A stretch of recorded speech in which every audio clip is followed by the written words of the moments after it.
என் வாழ்க்கையில நேர்ந்த முதல் இடியாக எங்களுக்கு அது என்னன்னு கண்டுபிடிக்கிறதுக்கு எங்களுக்கு ஒரு வருஷம் 1.5 வருஷம் ஆச்சு. குமரேசன் ஒரு மருத்துவர் 1.5 வயசுல இந்த குழந்தை வந்து ஒரு நார்மல் குழந்தை இல்லை. இந்த எந்த எல்லைக்குள்ளும் எந்த கட்டுக்குள்ளும் நாங்க சிக்கிக்கல. இதான் நாங்க செஞ்ச முதல் நல்ல விஷயம். நண்பர்கள், சுற்றம், சூழல் எதையும் நாங்க வந்து முழுமையா எடுத்துக்கல மனசு. எப்படி நீங்க தாங்குனீங்க, எப்படி நீங்க குமரனை கொண்டு வந்தீங்க, இந்த மாதிரி கொண்டு வந்திருக்கீங்களே அப்படின்லாம் சொல்லும்போது ஒரே ஒரு காரணம். நடராஜன் மருத்துவர் 91 சொல்றாரு, நார்மல் குழந்தை மாதிரி இவனால பேனா பிடிச்சி எழுத முடியாது, நாளைக்கு எல்லாம் உலகம் கம்ப்யூட்டர் தான், அவன் கம்ப்யூட்டர்ல எழுதுவான். 23 வயசுல அப்பா நான் ஒரு புக்கு எழுதலான்னு இருக்கேன். 23 வயதுல ஒரு நிமிடம் கூட எழுந்து தனியாக நிற்க முடியாத ஒரு இளைஞன். அந்த நிமிஷம் நான் சரி முடியும்.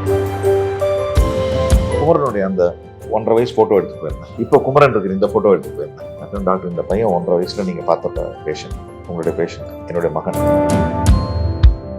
மாதந்தோறும் ஃபர்ஸ்ட் சண்டே அன்று கிரியாஸில் நாம் வாங்கும் அனைத்து பொருட்களுக்கும் எக்ஸைட்டிங் ஆஃபர்ஸ் அண்ட் கிஃப்ட்ஸ். நீங்க போஸ்ட் பண்ணிருந்தீங்க, அது ஒரு பேப்பர் பிட்டு மட்டும் நான் படித்தேன். அது உங்களோட சன் குமரன் அவர்களை பத்தி, சைக்காலஜிஸ்ட் அவர் கே குமரன்.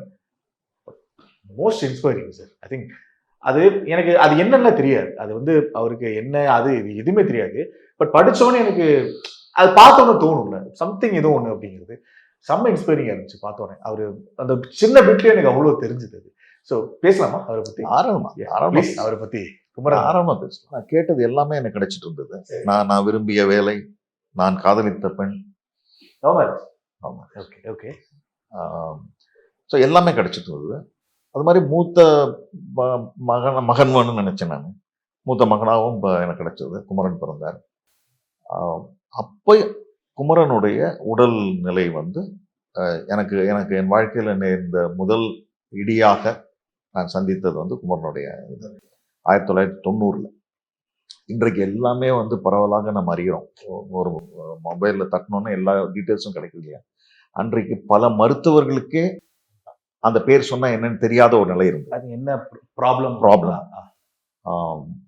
நாங்க வந்து அப்போ 90, அது பிறந்து நாங்க 92 தான் நான் சென்னைக்கு மாற்றலாய் வரேன், சென்னை வானொலிக்கு. எங்களுக்கு அது என்னன்னு கண்டுபிடிக்கிறதுக்கு எங்களுக்கு ஒரு வருஷம் 1.5 வருஷம் ஆச்சு. அங்க எந்த மருத்துவமனையில குமரன் பிறந்தாரோ அந்த மருத்துவமனை மருத்துவர்களும் அதை சொல்லவே இல்லை. சென்னைக்கு வந்த பிறகுதான் வந்து அது என்னன்னே தெரியுது. என்ன சொல்றாங்கன்னா, குமரனுடைய அந்த நிலை வந்து செரிப்ரல் பால்சி, மூளை முடக்குவாத நிலை, நோய் இல்லை, நிலை அப்படின்னு சொல்றாங்க. இன்னைக்கு அது எல்லாருக்கும் தெரியும். இன்னைக்கு அது பரவாயில்ல தெரியும். அதான் இன்னும் எல்லாருக்கும் தெரியுற மாதிரி ஒரு விஷயம் சொல்றேன். கமலஹாசன் ஐயா வந்து குணான்னு ஒரு படம் எடுத்தார். அந்த படத்துல கமலஹாசன் ஏற்ற அந்த கதாபாத்திரத்துக்கு ஒரு பிரச்சனை இருக்கு. ஆனா படத்துல அந்த பிரச்சனைக்கு பேர் என்னன்னு சொல்லவே மாட்டேன். ஆமா, அவர் மனநிலை சரியில்லாதவர் மாதிரி மற்றவங்க எல்லாம் பேசுவாங்களே தவிர எந்த இடத்துலையும் அவர் மனநிலை சரியில்லாதவர் தான்னு ஒரு மருத்துவர் வச்சு சொல்ல வச்சிருக்க மாட்டாங்க. ஆனா அதே நேரம் அவருக்கு என்ன பிரச்சனைன்னு சொல்லியிருக்க மாட்டாங்க. ஆனா அது அவருக்கு தெரியும். அன்னைக்கே கமலஹாசன் ஐயா தெரிஞ்சிருக்கும். அவர் அதை ஏன் ஒருவேளை அதை பத்தின எந்த விதமான விழிப்புணர்வும் இல்லாத போது அதை நம்ம கொண்டு வந்தா அது ஒரு திணிப்பா இருக்குமோன்னு அவர் நினைச்சிருக்கலாம். அந்த கதாபாத்திரத்தினுடைய பிரச்சனை என்னன்னா, இன்னைக்கு சாதாரணமா எல்லாருக்கும் புரிஞ்சிருக்கக்கூடிய ஆட்டிசம். அந்த கதாபாத்திரம் பாதிக்கப்பட்டது ஆட்டிசம்ங்கிற ஒரு பிரச்சனைனால. இந்த ஆட்டிசம்ன்ற பிரச்சனையில பாதிக்கப்பட்டவங்க வந்து நம்மள மாதிரியே தான் இருப்பாங்க, ஒண்ணுமே தெரியாது. ஆனா அவங்க வேற ஒரு உலகத்துல இருப்பாங்க. அவங்களுக்குன்னு ஒரு உலகம் இருக்கும். அது எதுவா வேணா இருக்கலாம். அந்த படத்தில் அந்த கதாபாத்திரத்துக்கு அந்த உலகம் எதுன்னா அபிராமி. அபிராமின்னு அதுதான் அவருக்கு உலகம். அது என்ன மாயமோ தெரியல, எனக்கு இது பட்டாலும் ஒன்றும் ஆகிறது இல்லை அப்படின்னு ஒரு வார்த்தை. அது வந்து அந்த ஆட்டிசம் அப்படிங்கிற ஒரு நிலையினுடைய ஒரு தன்மை. அவர்களுக்கு காயப்பட்டால் வலி தெரியாது, கண்ணில் தண்ணீர் வரும், அது இயல்பா வருது, ஆனா வலி தெரியும். இதெல்லாம் அதனுடைய தன்மைகள். இது உலகம் பல காலம் கழிச்சு தான் தெரிஞ்சிச்சு. கமலஹாசனை வந்து எப்பவுமே ரொம்ப ஒரு 10 வருஷம் முன்னாடி எதையுமே சொல்லுவேன், எல்லாமே 10 வருஷம் முன்னாடி சொல்லுவேன். சுனாமில இருந்து ஆரம்பிச்சு எல்லாத்தையும் அப்படிப்பட்ட நிலைமை. ஸோ அப்போ நாங்கள் வந்தபோது இதுதான் பிரச்சனைன்றது தெரிஞ்சுக்கிறதுக்கு எங்களுக்கு ஒரு 2 வருஷம் ஆச்சு. அதுக்கப்புறம் நாங்கள் ஒரு 10வது மாதத்துலேருந்தே ஏதோ பிரச்சனை இருக்குன்னு தெரிஞ்சு அதுக்கான முயற்சிகள்லாம் பண்ண ஆரம்பித்தோம். நான் நல்ல விஷயமா சென்னைக்கு மாற்றலாய் வந்தேன். வந்துட்டு நாங்கள் இங்கே வந்து குமரேசன் ஒரு மருத்துவர், நரம்பியல் மருத்துவரை போய் சந்திச்சோம். அவர் தான் முதல்ல குமரனை வந்து பார்த்து 1.5 வயசுல இந்த குழந்தை வந்து ஒரு நார்மல் குழந்தை இல்லை, இவருக்கு நரம்புல பிரச்சனை இருக்கு, இந்த பிரச்சனை என்ன செய்யணும்னா மூளை சொல்வதை நரம்பு கேட்காது கேட்காது அப்படின்னு சொன்னார். அதுல வந்து உங்களுக்கு நிறைய விழுக்காடு இருக்கு. இந்த பிரச்சனைனால பாதிக்கப்பட்டவங்களை ஒரு 100 விழுக்காடு பாதிக்கப்பட்டிருக்காங்கன்னு சொன்னா அவங்க வந்து வேற மாதிரி இருப்பாங்க, பார்க்கறதுக்கே வேற மாதிரி இருப்பாங்க, பேச முடியாது, தனியா இயங்க முடியாது, எதுவுமே செஞ்சுக்க முடியாது, கம்ப்ளீட்டா வேற மாதிரி இருப்பாங்க. இவர் எந்த மாதிரி இருக்க போறாருன்னு தெரியல. சரி, 1.5 வயசு ஆகுது, ஆனா பேசவே இல்லை. அம்மா சொல்லல, பேசல, நிக்கல, நடக்கல, கையெல்லாம் ஸ்ட்ராங்கா வச்சிருப்பாரு. நாங்க கையை பிரிக்கிறதுக்கே கஷ்டப்படுவோம். இதெல்லாம் அப்ப இருந்த விஷயங்கள். அதெல்லாம் டெய்லி எக்ஸசைஸ், இந்த விரலை இப்படி பிரிக்கணும். அப்புறம் அவர் வந்து நடராஜன் ஒரு டாக்டர்கிட்ட அமைச்சார். அவரை போய் மீட் பண்ணோம். அவர் தான் தெளிவாக எடுத்து சொன்னார். நான் சொல்றது 1991. அவர் சொன்னார், நாங்கள் 2 பேரும் உட்காந்துருந்தோம். சொன்ன அம்மா, இந்த குழந்தை வந்து ஒரு நார்மல் குழந்தை இல்லை அப்படின்ற வார்த்தையை சொன்னார். இப்போ நம்ம வந்து ஸ்பெஷல் சில்ட்ரன் ஒரு வார்த்தை யூஸ் பண்றோம். அப்ப அது இல்லை, நார்மல் குழந்தை இல்லை அப்படின்னு சொன்ன உடனே என் மனைவி வந்து அழுதாங்க. அப்ப அவர் சொன்னார், நடராஜன்ற மருத்துவர் 91 சொல்றாரு, ஏமா அழறீங்க, நான் என்ன சொன்னேன், நார்மல் குழந்தை இல்லைன்னு சொன்னேன், நார்மல் குழந்தை மாதிரி இவனால பேனா பிடிச்சி எழுத முடியாது, அதனால என்ன, நாளைக்கெல்லாம் உலகம் கம்ப்யூட்டர் தான்மா, அவன் கம்ப்யூட்டர்ல எழுதுவாம்மா. 91 சொன்னேன். 91 நார்மல் குழந்தைன்னா என்ன, படிச்சு முடிச்சு வேலைக்கு போவோம், இவன் வேலை கொடுப்பான், அப்படி யோசிங்க, கண்டுபிடிங்க, அவங்ககிட்ட ஏதோ ஒரு திறமை இருக்கும், அது என்னன்னு கண்டுபிடிங்க அப்படின்னு சொன்னார். அது ஒண்ணுதான் முதல்ல சொல்லப்பட்ட நம்பிக்கை கீற்று. அதுக்கு பிறகு நான் எடுத்துட்டு வந்து இன்னொரு மருத்துவரை பார்த்தேன். சென்னையினுடைய மிகப்பெரிய மருத்துவர், ஒரு பெண்மணி, மிகப்பெரிய மருத்துவமனையில் இருக்காங்க. உங்க பேர் சொன்னா அப்ப எல்லாருக்குமே தெரியும். நான் போய் அவங்களை சந்திச்சேன். இந்த செய்தியை நான் குறிப்பாகவே பதிவு பண்றேன், பார்க்குறவங்களுக்காக பதிவு பண்றேன். நான் போய் இந்த குழந்தையை காமிச்சு இந்த குழந்தைய பத்தி பேசுறதுக்காக போயிருக்கேன். நானும் என்னோட அம்மாவும் போனோம். அப்போ அவங்க அந்த குழந்தைய வாங்கி அந்த வெயிட் மிஷின் இருக்கும்ல, இல்லை வெயிட் மிஷின்ல அந்த ஒரு பெட்டு மாதிரி இருந்துச்சு, அந்த பெட்ல படுக்க வச்சாங்க. படுக்க வச்சுட்டு என்னை பார்த்து, நீங்க இன்னொரு குழந்தை பெற்றுக்கோங்க, இதான் அவங்க சொன்ன வார்த்தை, நீங்க இன்னொரு குழந்தை பெற்று. சரி டாக்டர், பட் இந்த குழந்தை இல்லை, அதனால தான் சொல்றேன், he will be like a vegetable அப்படின்னாங்க. இதான் வார்த்தை, he will be like a vegetable, அதனால நீங்க இன்னொரு குழந்தை பெற்றுக்கோங்க. நாங்கள் எடுத்துட்டு வந்துட்டோம், ஒன்றும் சொல்ல. நான் எதுக்காக இதை சொல்றேன் அப்படின்னா, மருத்துவர்கள் சொல்றதெல்லாம் எப்பவுமே உண்மையா இருக்கிறது இல்லை. அப்ப நாம என்ன செய்யணும் அப்படின்னா, நானும் என் மனைவியும் செய்த ஒரே ஒரு விஷயம் என்னன்னா, 2 விஷயங்கள். நீங்க இப்போ குமரனை பத்தி நல்லா சொல்லி கேட்டீங்க. குமரன் இன்னைக்கு இந்த மாதிரி இருக்கிறதுக்கு காரணம் என்னன்னா, நாங்க 2 பேரும் செய்த ஒரு விஷயம், 2 விஷயங்கள் செஞ்சோம். முதல் விஷயம், இந்த மாதிரி ஒரு குழந்தை பிறந்தது வந்து நமக்கு நாம செய்த பாவம், இந்த பாவ புண்ணியம், கடவுள், விதி, இந்த எந்த எல்லைக்குள்ளும் எந்த கட்டுக்குள்ளும் நாங்க சிக்கிக்கல. சரி, இதான் நாங்க செஞ்ச முதல் நல்ல விஷயம். ஏன்னா பெரும்பாலானோர் இதுக்குள்ள மாட்டிப்பாங்க. ரொம்ப அருமையான விஷயம் பண்ணி இந்த வலைக்குள்ள மாட்டிப்பாங்க. இதுல மாட்டிட்டா நீங்க மீண்டும் வரவே முடியாது. ஏன்னா நான் என்ன பாவம் செஞ்சோன்னு எனக்கு இந்த மாதிரி ஒரு குழந்தை பிறந்திருக்குன்னு நீங்க நினைக்க ஆரம்பிச்சிட்டீங்கன்னா, உங்களால அடுத்த கட்டத்தை சிந்திக்கவே முடியாது. ஏன்னா உங்களை பார்த்து நீங்களே பரிதாபப்பட்டுப்பீங்க, நீங்களே யோசிச்சுப்பீங்க, அந்த பரிதாபம் மற்றவங்களும் பண்ணணும்னு நினைப்பீங்க. ஒரு செல்ஃப் டவுட்டே நமக்கு வந்துடும். அங்க முடிஞ்சு போச்சு. நாங்க அதை செய்யவே இல்லை. 2வது, நாங்க வந்து எந்த அவ்வளவுதான், இந்த குழந்தை அவ்வளவுதான் அப்படின்னு சொன்ன மருத்துவர்கள், உறவுகள், நண்பர்கள், சுற்றம் சூழல் எதையும் நாங்க வந்து முழுமையா எடுத்துக்கல மனசுக்குள்ள.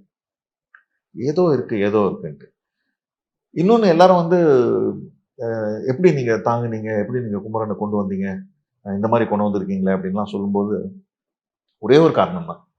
குமரனை இப்படி கொண்டு வருவதற்கு எங்கள் 2 பேருக்கும் இருந்த ஒரே ஒரு காரணம் என்னன்னா, எங்களுடைய 8 வருட காதலின் முதல் அடையாளம் அவன்.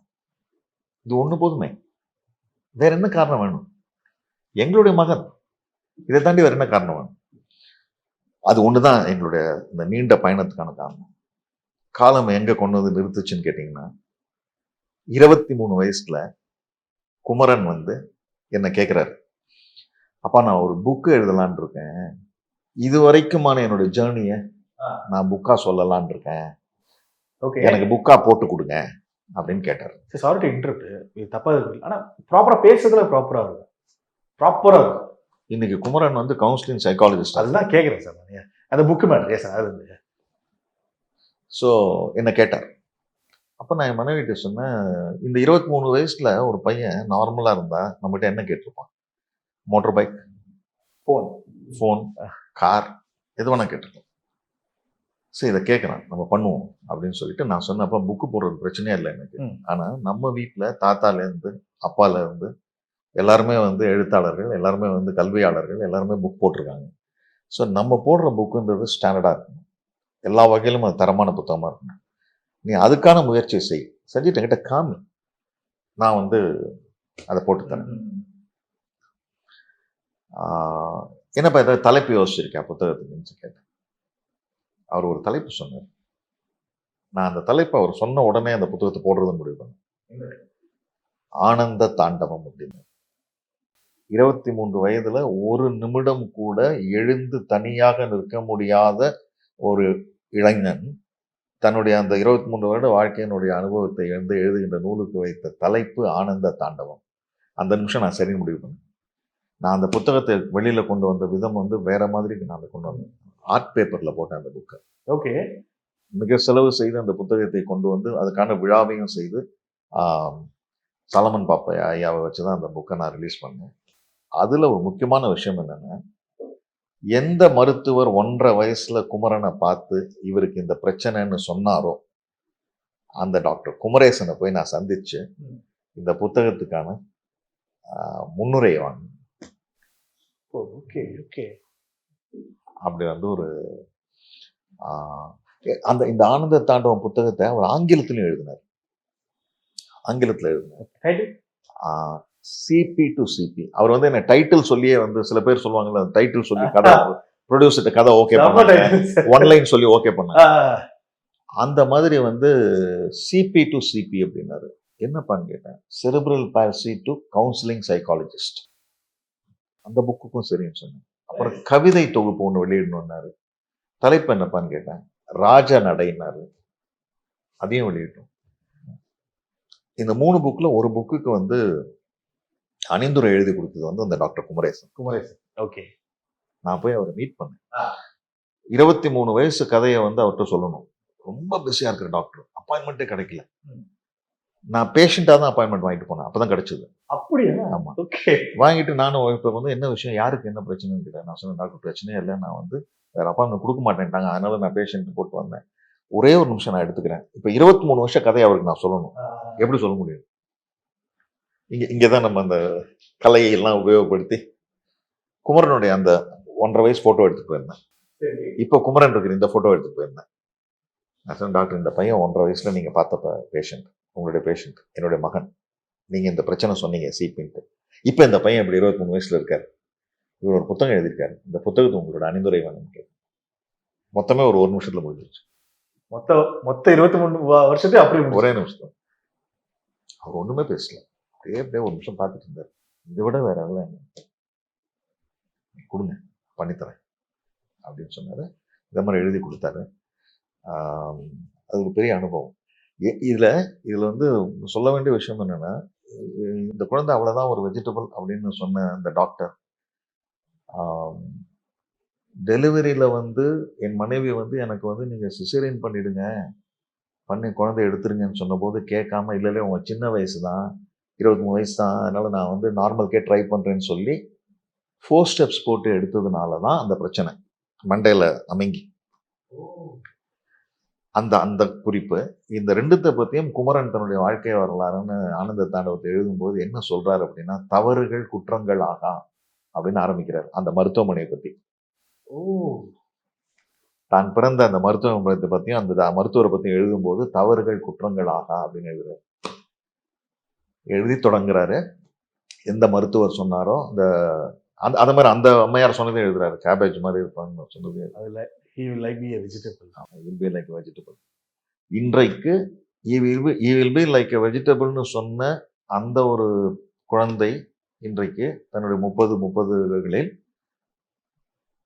உளவியல் கலந்தாலோசகராக இருக்கிறார். கவுன்சிலிங் சைக்காலஜிஸ்டாக. டாக்டரேட் முடிச்சுட்டு. டாக்டரேட் பண்ணிட்டு முடிச்சுட்டார். கோயம்புத்தூர் பாரதியார் யூனிவர்சிட்டியில் அடலசன் சைக்காலஜியில் டாக்டரேட் முடிச்சு இன்னைக்கு வந்து வீட்டில் கிளினிக் வச்சு அவர் இன்னைக்கு ஒரு நாளைக்கு 4 பேஷண்ட் பார்த்துட்டு இருக்காரு. வரவர்கள்கிட்ட அவர் தன்னுடைய அனுபவத்தை சொல்றாரு. அந்த தான் கடந்து வந்த பயணத்தை சொல்றாரு. பலவிதமான பேரை சந்திக்கிறார். மன உளைச்சல்ல இருக்கிறவங்க. ஸோ இது வந்து நான் முதல்ல சொன்ன மாதிரி சில பேர் தெரிஞ்சுக்கணுக்காக சொல்றேன்னு சொல்லும்போது நம்மை நாம் நம்புவோம். அடுத்தவர்களை கேட்கணும், கருத்து கேட்கணும், எல்லாம் உண்மைதான். நம்மை நாம் நம்புவோம். நம்மை நாம் நம்பி நாம் பயணப்பட்டோம்னால் வாழ்க்கை நமக்கு சரியான பாதைகளை காண்பிக்கும். மாதந்தோறும் ஃபர்ஸ்ட் சண்டே அன்று கிரியாஸில் நாம் வாங்கும் அனைத்து பொருட்களுக்கும் எக்ஸைட்டிங் ஆஃபர்ஸ் அண்ட் கிஃப்ட்ஸ்.